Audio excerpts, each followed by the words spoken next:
On this episode of Assignment Discovery, see how this plant led to one of the largest legal battles in U.S. history. In Tobacco Wars, Smoked Out, discover the truth behind the tactics of tobacco advertising.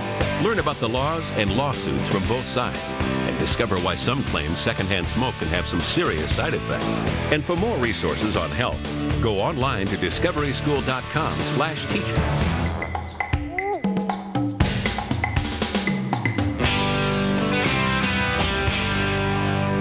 The following program is part of Cable in the Classroom, a free service of the cable communications industry and your local cable company.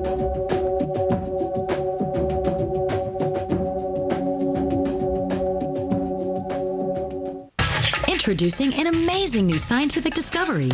Science Collections from Discovery Channel School. Covering the topics you teach in grades 5 through 9, Science Collections include student and teacher resource books, videos, CD-ROMs, web guides, and the best hands-on learning tools available. To order a Science Collections catalog, call 888-892-3484 or visit discoveryschool.com. Growing up backstage here at the Apollo Theater, I had some incredible teachers. I mean, they could show me a move and make it stick. Today, when teachers look for creative ways to reach a kid, they turn to Cable in the Classroom. With donated cable technology, teachers connect kids to a world of commercial-free educational programs. With free study guides and internet support, Cable helps teachers make it stick. Nice moves, Cable in the Classroom. Cable in the Classroom is a public service of Discovery Channel and your local cable company. Consider this before viewing Tobacco Wars, Smoked Out, Part 1. Talk about some of the different opinions people hold regarding cigarette smoking. Why do people smoke even though it has been proven hazardous to their health? As you watch the program, think about the historical and economic roles of tobacco in America. Consider whether the benefits of this cash crop outweigh the drawbacks. Assignment Discovery now presents Tobacco Wars, Smoked Out, Part 1.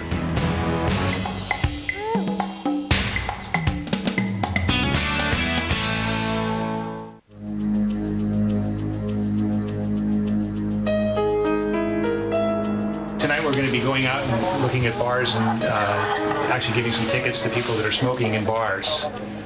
Jack and I go in first, and you guys follow us maybe 15 seconds behind. And what we'll try to do is locate the smokers, and we generally stand behind them so that you know where they are. I'd just like to tell you it's illegal to smoke in bars in California, okay? These people are breaking the law. They're smoking cigarettes in a bar in San Francisco. The bar has been raided. They call themselves the smoking police. There was 2 police officers and 3 health department officials came in commando style. They took strategic positions in the bar so no one could put their cigarettes out. It was like a drug raid. I mean, we were like criminals. I'd just like to tell you that it's illegal to smoke in bars in California, okay? The last bastion of smoking is a bar. I'll stop when I feel like stopping, not because I've been told to stop. I have no intentions of stopping. I enjoy it. The so-called smoking police patrolling the streets of San Francisco are enforcing California's latest anti-smoking health measures, fining smokers $75 for each offense. For law-breaking smokers, it's the latest attack on their freedom to light up from a society increasingly intolerant of cigarettes. They're health Nazis. They're looking to eradicate tobacco use. We're losing right now, but we're not going to lose the war. We're losing the battles.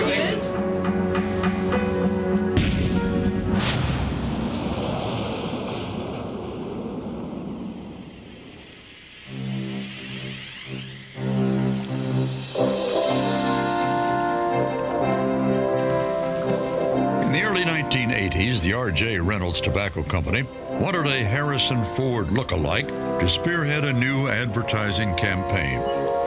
As the Winston man, Dave Gerlitz became a frontline soldier for the industry promoting Winston's cigarettes. His job was to recruit new smokers at a time when public knowledge about the dangers of cigarette smoking was increasing.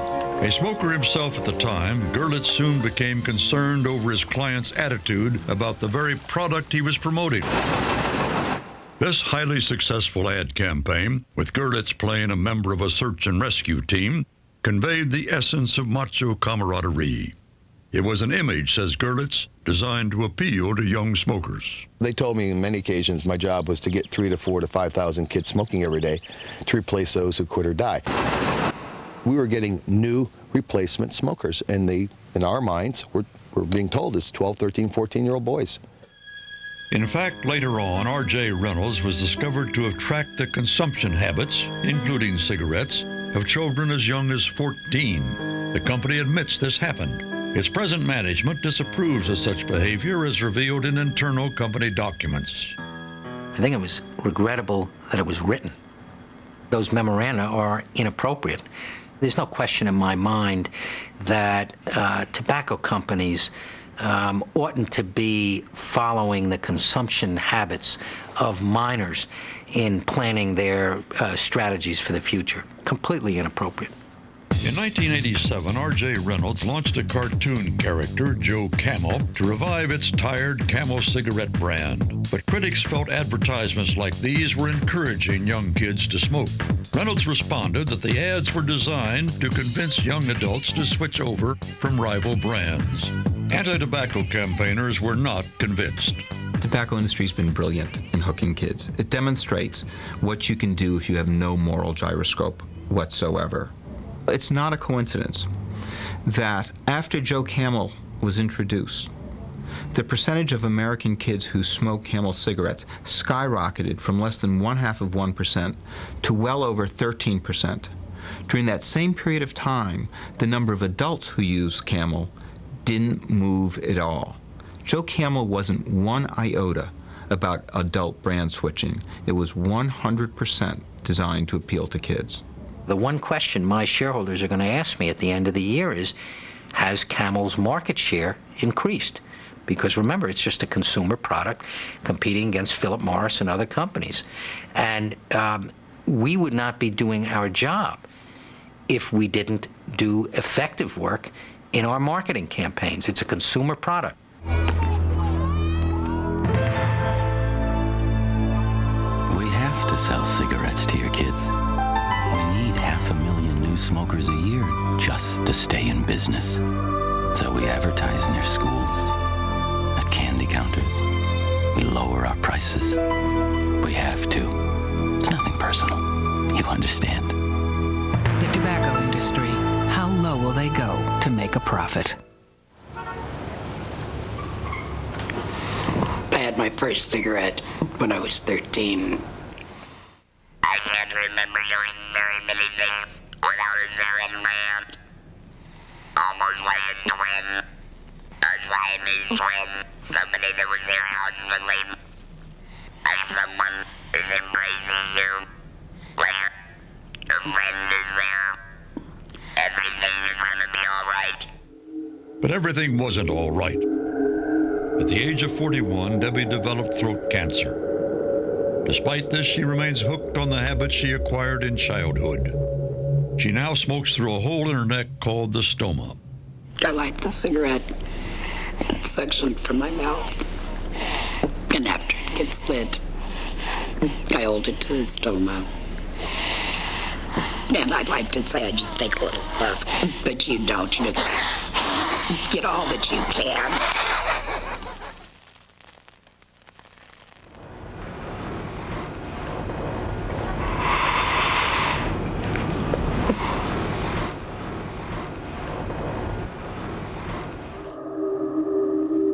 The question of whether cigarette smoking is addictive or whether smokers smoke freely was to prove a key battle in this phase of the tobacco war.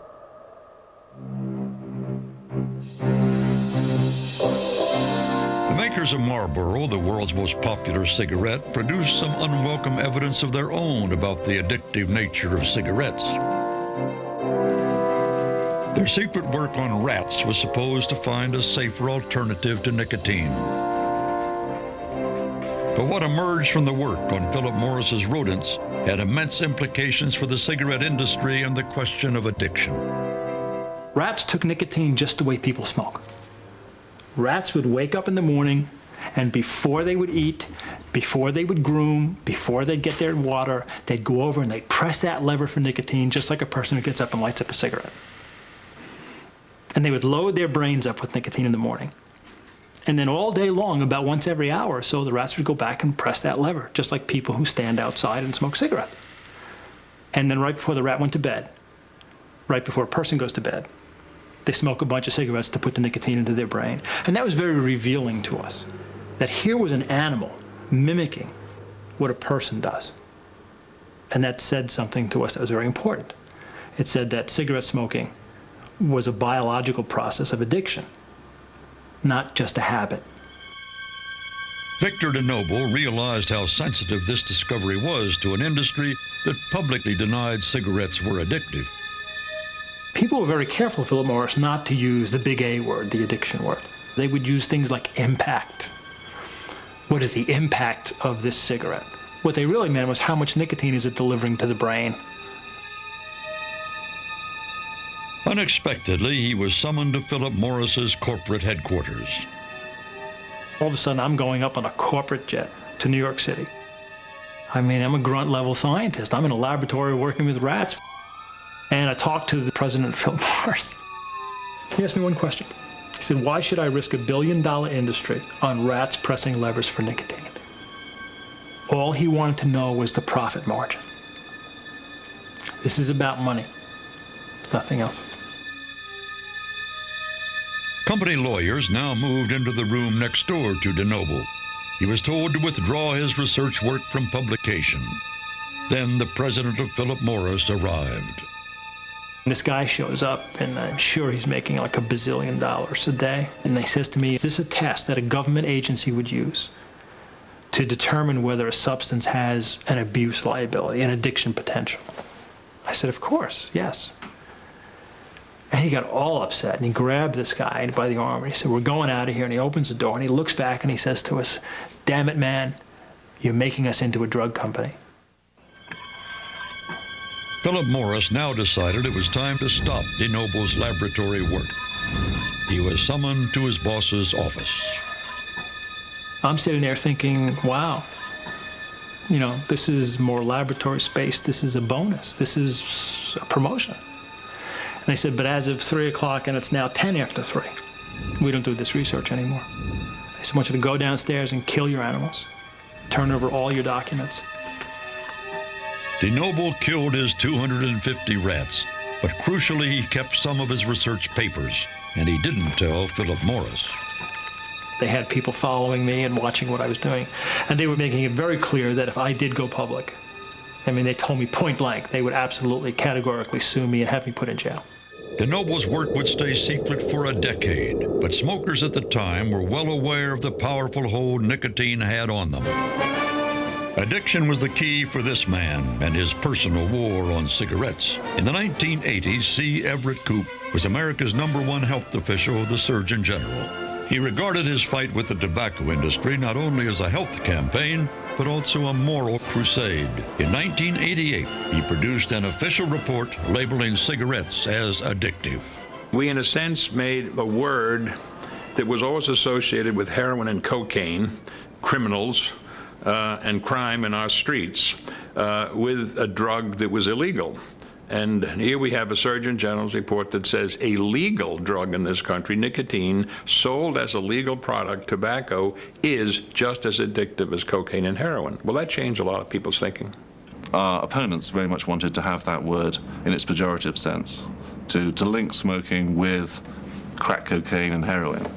And it was part of the strategy, obviously, to demonize smoking and to make it antisocial.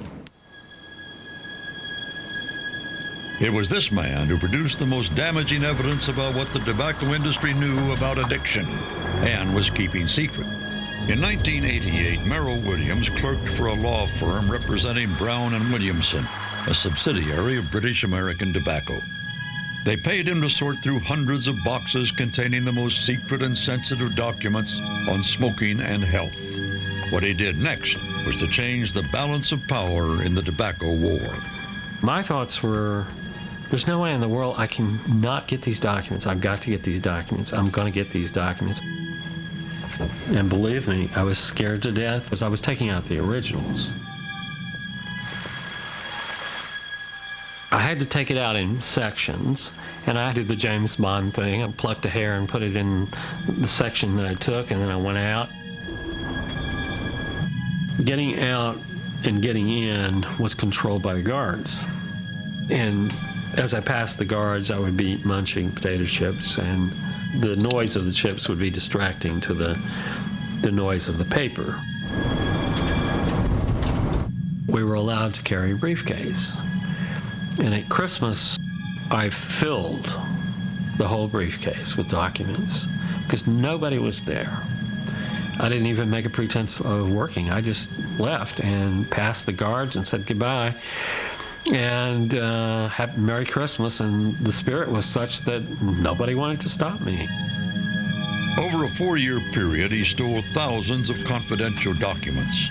One memo contained a remarkable statement about addiction that contradicted all the industry's public assertions. We're in the business of selling nicotine, an addictive drug. I was totally shocked. I mean, I knew it was true, but to see it in black and white. They knew that eventually there were going to be leaks. They just didn't know that this was going to be one big leak. While Merrill Williams was looking for someone prepared to handle his stolen documents, Congress was about to hear sworn testimony from the tobacco industry's chief executives. Their appearance would prove a disaster. I'd like you to rise. You raise your right hand. Do you swear that the testimony you're about to give is the truth, the whole truth, and nothing but the truth? I do. We suffered a terrible loss in those hearings. The media picked up on it. The spectacle of the CEO standing like people before a lineup with their hands in the air was a devastating public relations blow. It was a watershed event, and having crossed that point, we're never going to go back. The tobacco industry is not going to be able to put all this back in a bottle and hide it, as they were so successfully able to do for decades. It was a perfect example of a show trial, something you don't expect to see in a free democracy. It was akin to the McCarthy hearings of the 1950s. Yes or no? Do you believe nicotine is not addictive? I believe nicotine is not addictive, yes. Mr. Johnston? I believe nicotine is not addictive. I believe that nicotine is not addictive. I believe that nicotine is not addictive. And I too believe that nicotine is not addictive. While these executives were testifying, Merrill Williams was seeking help down in the Bible Belt in Mississippi.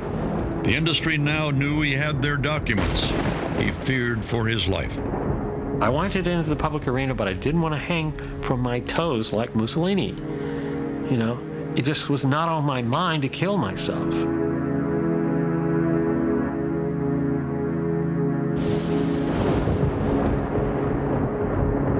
Don Barrett says he is addicted to suing the tobacco companies. His hatred stemmed from the dirty tactics he felt he and his family had received at the hands of Big Tobacco in a previous case he conducted against them in his hometown. Into this tiny country courtroom on the edge of the Mississippi Delta rolled the legal battalions of Big Tobacco. Attorneys, scientific advisors, private investigators, public relations consultants, they'd collectively become known as the Wall of Flesh. They'd proved unbeatable. Aggrieved smokers trying to sue the industry were simply outnumbered, outspent, overwhelmed. Big Tobacco had not had to pay out a single penny in damages. The Wall of Flesh were not to lose this battle either, but here was where they started to lose the war. They were killing people by the bushel basket, and yet nobody had ever collected a penny from them. And I thought, well, somebody's going to do it eventually. Why can't we do it right here in Lexington, Mississippi?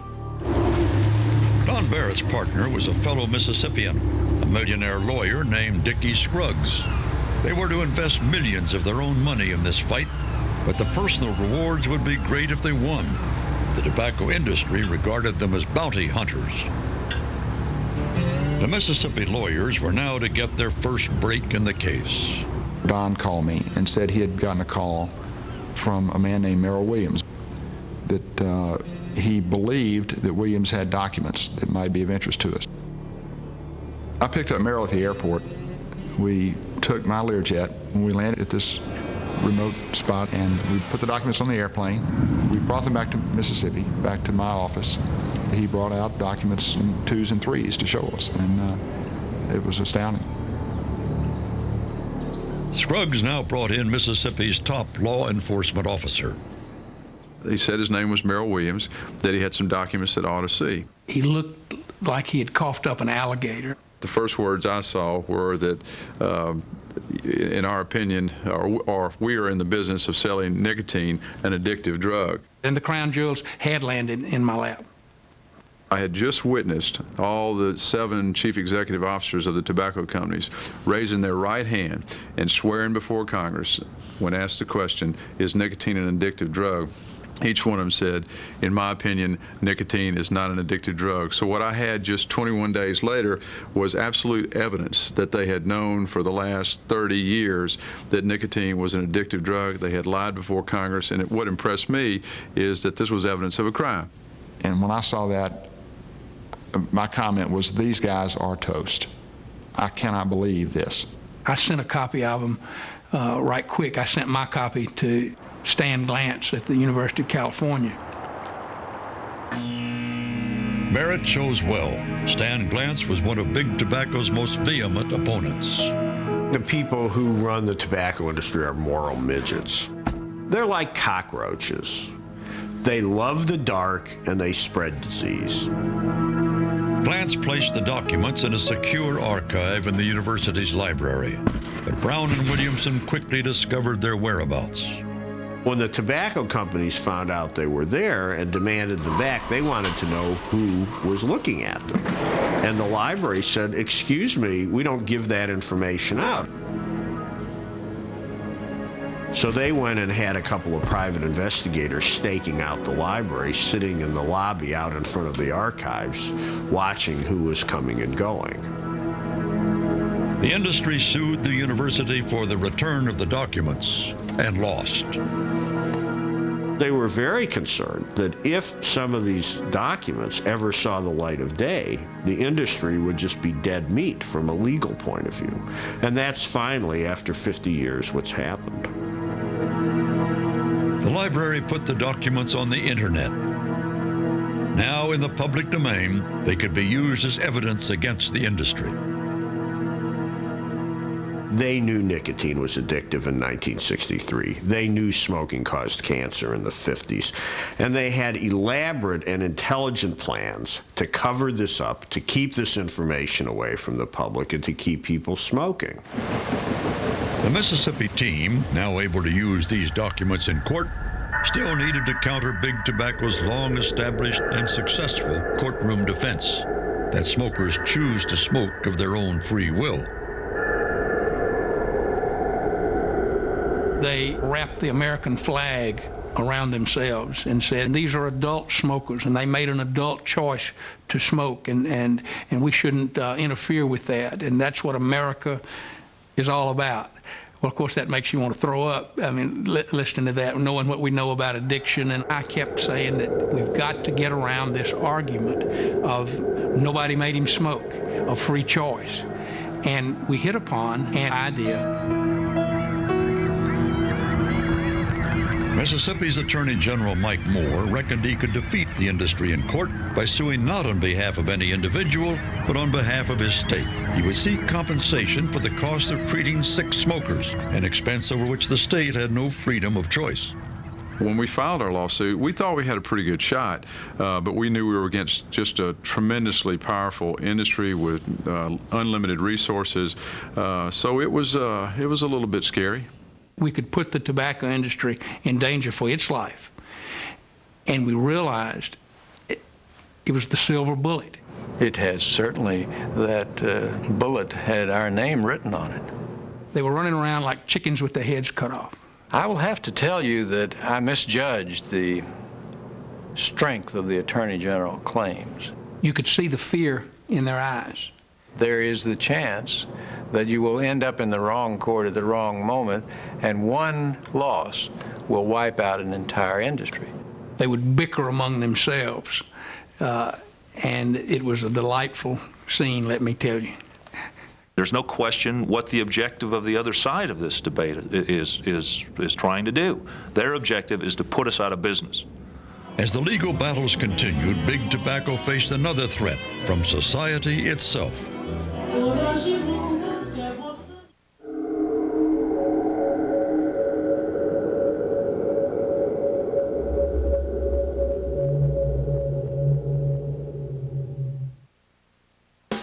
Now that you've seen Tobacco Wars Smoked Out Part 1, talk about this. Tobacco companies have been criticized for targeting young people in their advertising. Discuss the different ads that target people under the age of 18. Analyze the messages conveyed by these ads. Why would tobacco companies want to target this age group? Now try this. Create a public service announcement that educates teens about the effects of tobacco. Use persuasive language, images, and facts to convince your audience not to smoke. Log on to discoveryschool.com/teachers for curriculum materials and resources to support Tobacco Wars Smoked Out. To learn more, Assignment Discovery suggests Tobacco USA by Eileen Hayes.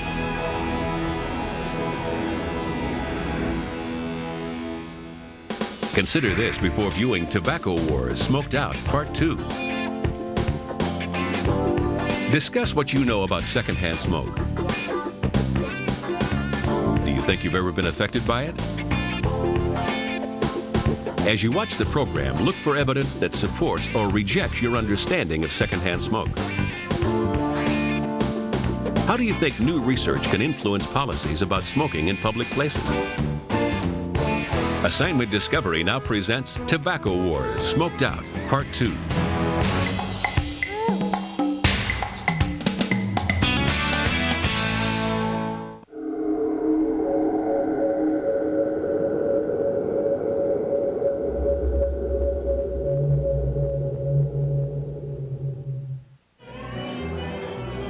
Smokers were being forced to retreat to safe havens like this New York City cigarette lounge.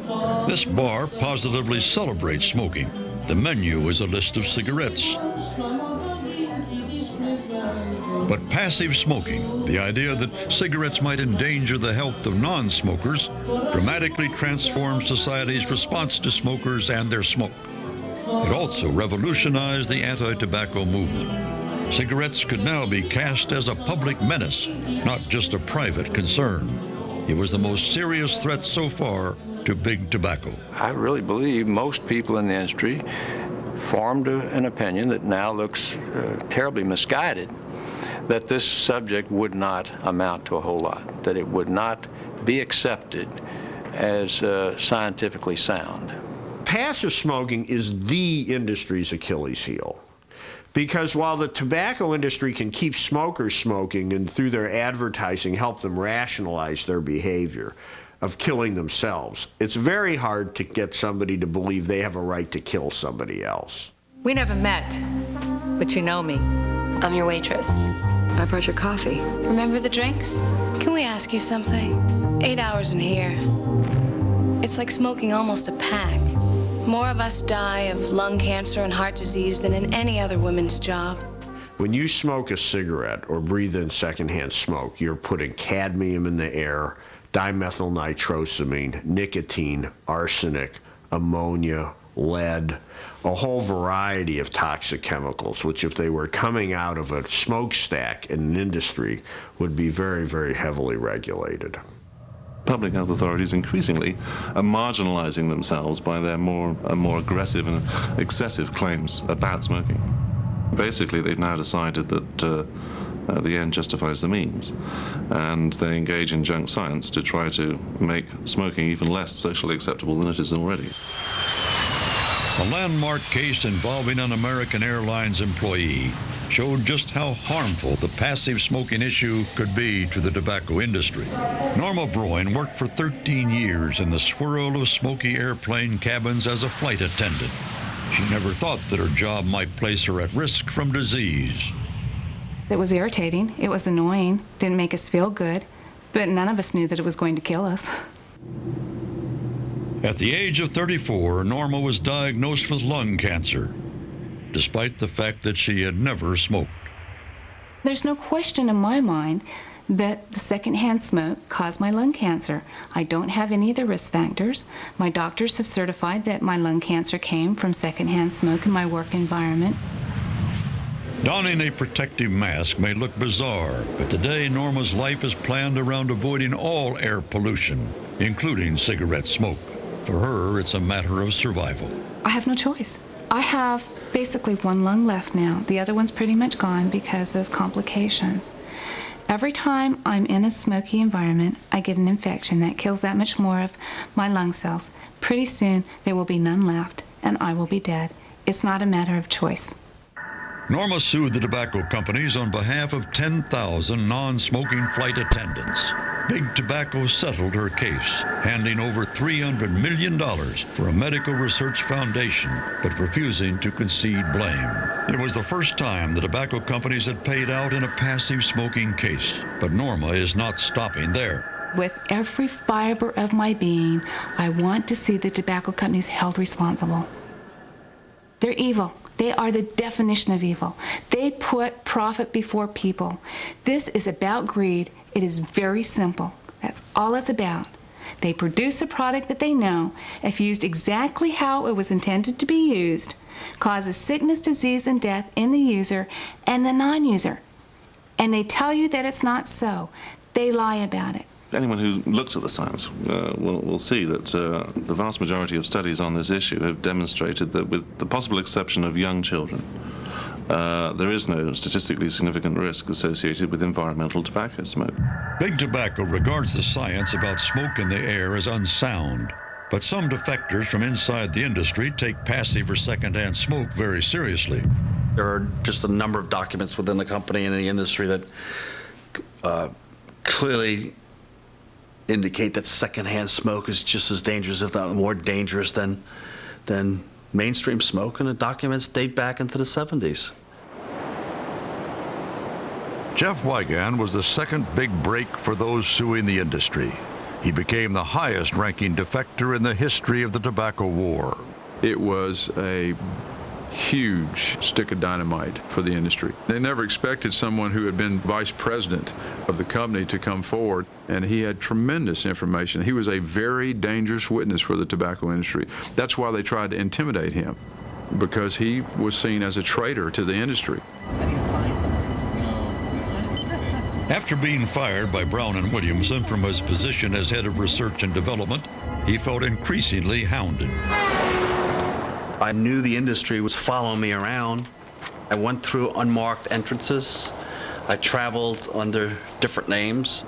We had 2 bodyguards, 2 ex-Secret Service agents that provided security for both me and my family. I carried a handgun in the car. I kept the handgun in the house. I wasn't quite sure of what was going to happen. Somebody in my mailbox at my home put an unusual live round with a note saying that they hadn't forgotten me, they know where my kids are, and that tobacco wouldn't forget. In particular, Wigand knew of a top-secret plan to breed a tobacco leaf with increased nicotine content, a project codenamed Y1. Y1 is a genetically engineered tobacco that gives you approximately a 2-fold increase in nicotine.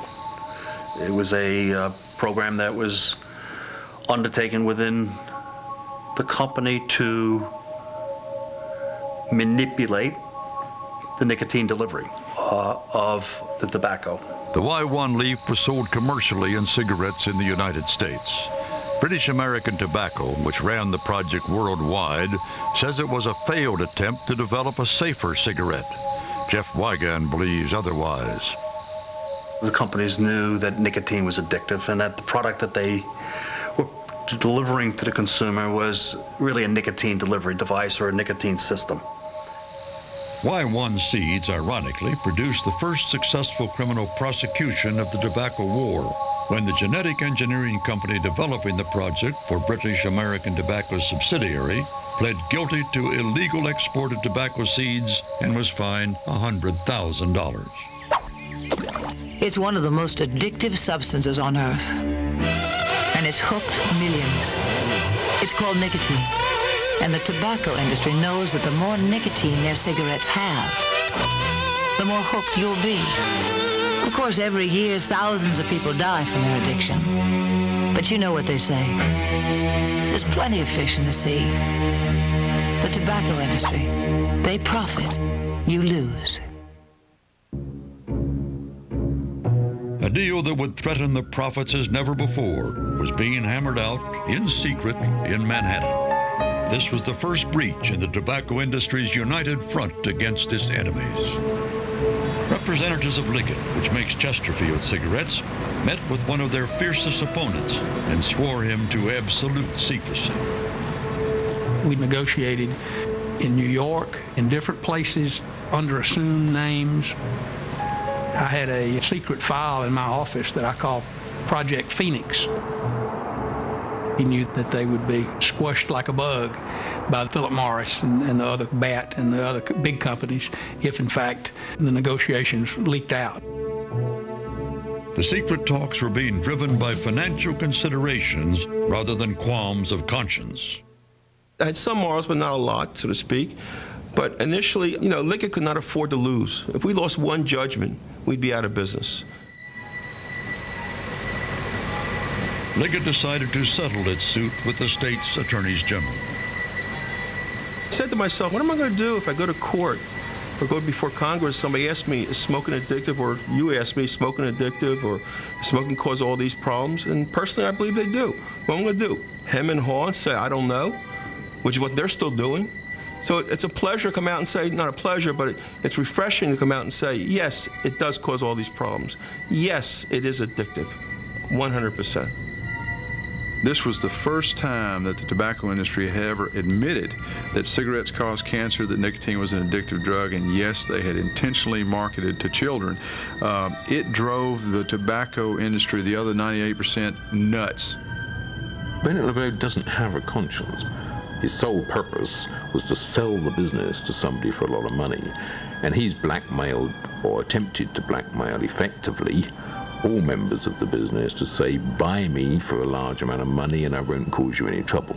And that's Bennett LeBeau. Well, I heard a couple statements that I'm a mafia turncoat. And my answer was, I didn't know there was a mafia out there I was part of. Within months, the rest of the tobacco industry made overtures to settle. Finally, after several failed attempts here in New York, they agreed to pay more than $206 billion to the state's attorneys general. The attorneys general have now before them a tobacco settlement proposal that would provide the states with $206 billion through the year 2025, the largest financial recovery in the history of the world. Our children, under this settlement proposal, will finally see the truth. The proposal provides a minimum of $2 billion for a foundation dedicated to telling the awful truth about the addictiveness and the health effects of tobacco. In London, at the headquarters of British American Tobacco, they'll be counting the cost of the settlement for the next 25 years. To have an eventual arbitration award of $8.3 billion awarded to the lawyers for legal fees for 4 states alone, I mean, defies the word outrageous. It just is quite extraordinary. They are particularly aggrieved by the overall payout to the lawyers working for the states, an anticipated $20 billion. America, the United States, is hypochondriac and litigious. And the plaintiff lawyer industry in America is totally out of hand. Most of my American friends, including my non-smoking, anti-smoking American friends, would agree that the country is in the grip of manic lawyers, and it's a great way of making an enormous amount of money. These men are wealthy beyond the dreams of avarice as a result of being struck lucky. Let me tell you, I'm going to take the money. I could make several $1 million from this for 14 years' work. Anything that they have to pay is something that is taken away from the tobacco industry. That's riches that comes away from them. I don't feel bad about that. I hope it's a lot. Joe Camel is retired. Removing advertising symbols like him and this Marlboro sign is part of the settlement agreement, but Big Tobacco's legal problems are not over. They still face the prospect of being sued by governments and individuals. I sued Philip Morris for smoking their brand of cigarettes for 35 years and getting lung cancer. And I sued them, and I was awarded $51.5 million. Former country singer Patricia Henley received more than 3 times the punitive damages she asked for when she sued Philip Morris for fraud over her inoperable lung cancer. I did call the Philip Morris Company, and I did ask them about these warnings and whether cigarettes were as bad as the Surgeon General was saying that they were. What I was told was that if I was concerned, that I could switch to the lights, and that way I would get less tar and nicotine. I did. I switched to the lights. And within about a period of maybe 3 to 4 months, I was smoking 3.5 packs of cigarettes a day instead of 2. They deserted me when I became a sick smoker, and yet I was a very good customer when I wasn't. I've taken responsibility for my smoking. Number 1, I'm the one that's going to die. And number 2, I'm not touching the money. But they also need to take responsibility and be held accountable for the amount of people that they're going to kill tomorrow and the next day and the day after that. It's not just the tobacco companies who are being targeted, but smokers themselves. The first court dealing with young smokers has been established here in Fort Lauderdale, Florida. Good morning. We're here for a teenage tobacco court. The law says, and it's very clear, no one under the age of 18 may possess a tobacco product. That doesn't mean use it, smoke it, chew it. That means have it in your back pocket, hold it in your hand for a friend. Can't do it. It is exactly similar to a marijuana law. Young offenders, those under 18 caught smoking or in possession of cigarettes, have the choice of a fine or community service. You have a problem standing up? I mean, you have a back disability? Oh, all right. I thought you were fine. Community service or fine? What are you doing? Community service. Okay. Here's toward a good life. You're really in the right direction. Right over there. David! Kyle Radford? You're 16? Community service or fine? What are we doing there? Community service. I'd rather you do it too. That was a wonderful decision. The ultimate sanction, known among offenders here as the death penalty, is the removal of their driving licenses. My license got suspended over a smoking ticket. So I can't drive. And I have my car sitting at home. I gotta get to work every day. I gotta depend on rides. So I'm not gonna drive on a suspended license. And it's hard. It's hard. Seeing some of my friends in here too, I thought that was pretty humiliating, because they're gonna go back and tell some people, oh, I saw him and then so-and-so in court and all this stuff. Because barely anybody knows that I'm here today. Community service is fine. What are we doing now? Community service. That's a smart decision. 1/3 of the teenagers given the summons no longer smoke. Although I would not have originally considered the court system the place to stop teenage smoking, it seems to be more effective than any other program that's been going on. On the West Coast, anti-smokers are asserting themselves as never before. The town of Davis in Northern California, probably the most vehement anti-smoking town in America. Cigarettes here are viewed as a public menace, not a private choice. The author of the town's anti-smoking laws patrols for offenders. You cannot smoke in restaurants, you cannot smoke in bars, you cannot smoke in stores, you cannot smoke in public buildings such as City Hall, you cannot smoke in schools. We also do not allow smoking in outdoor cafes that are associated with the restaurant. One of the things that makes the Davis ordinance unique is that you cannot smoke within 20 feet of the entrance to a public building or a store. Let's face it, smokers have had it their way for a long time. We're not infringing upon their freedoms. Their freedom stops when it reaches the tip of my nose. I have a right to breathe free air. Throughout California, it's become open war between smokers and anti-smokers. Treated like we're invisible or worse, and we're lepers. They have a right to smoke where people are not. Who are these people to tell me what I should do with my life? No, I don't think we're telling them what to do. We're just telling them where they can do it. They have ad campaigns where they smile and their teeth are all brown. Well, I'm smoking 30 years, and I have pretty white teeth. It's hygiene. The start has been made, the progress has been good, and we hope at some point in time that we would see a smoke-free America. A smoke-free America is precisely what tobacco farmers like Rusty Thompson here in Kentucky don't want to see. Rusty's family has been farming here for generations. A non-smoker himself, he admits cigarettes can't be good for you. But for him, tobacco isn't about morality or health. It's about making a living. This is the money barn.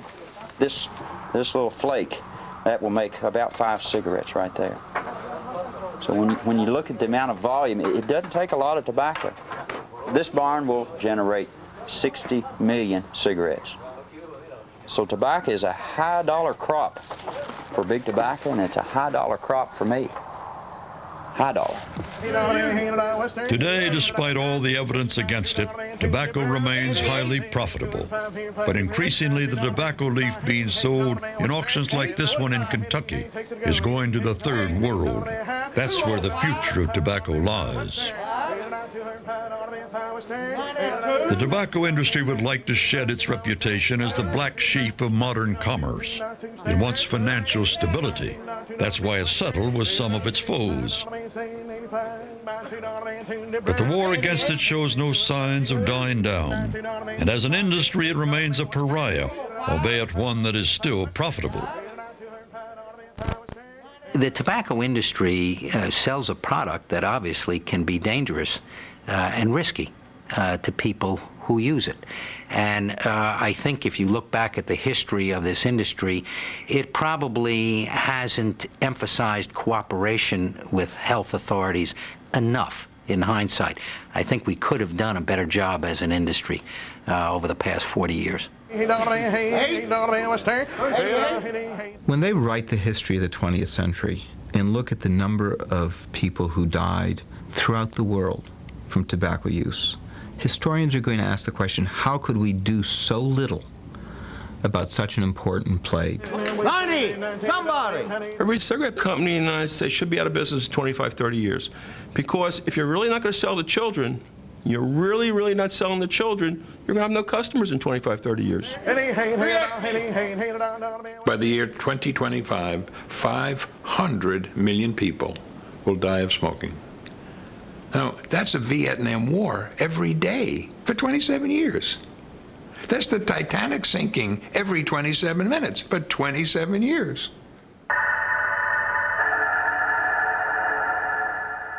Every day in Britain, more than 300 people die of a smoking-related disease. Sean O'Flynn has been told he will soon be one of them. I'm going to die. You know, it's a fait accompli. You are going to die. I'm not going to win the battle. Sean was, until very recently, a creative director for an advertising company. His clients included British American Tobacco and R.J. Reynolds.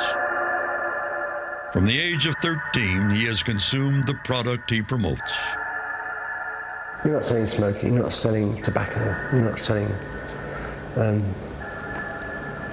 the ritual, you're selling lifestyle. For me, I will carry on smoking. But given the chance or the choice of living again, I wouldn't smoke, knowing what I know now. In spite of all the health warnings, an estimated 47 million adults in the United States smoke cigarettes, even though this behavior will result in death or disability for half of all regular users. The tobacco industry has lost some major battles, but the story is far from over. With millions of lives and billions of dollars at stake, we haven't seen the end of the tobacco wars.